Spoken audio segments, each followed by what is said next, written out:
সরিষা ফুলের মধ্যে থেকে দেখো মৌমাছি মৌমাছি মধু আহরণ করছে।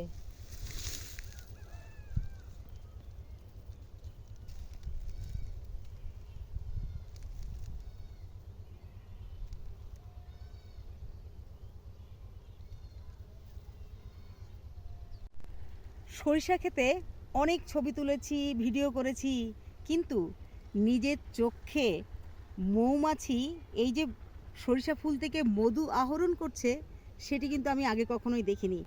আমরা দেখলাম যে মৌমাছি কিভাবে ফুল থেকে মধু আহরণ করছে, আর সেই মধু মৌমাছির থেকে কিভাবে আমরা বক্সে আহরণ করি সেটি আপনাদের দেখাতে চাই।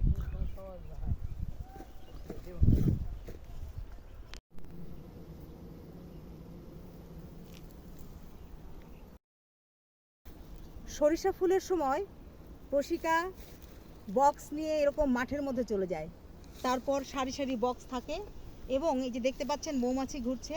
সরিষা ফুল থেকে মধু আহরণ করে এই বক্সে মৌমাছির চাক আছে, সেখানে তারা সঞ্চয় করে এবং সেই মধু আমরা একেবারে খাঁটি মধু উৎপাদন করি এবং বাজারজাত করি, একেবারে খাঁটি সরিষার মধু।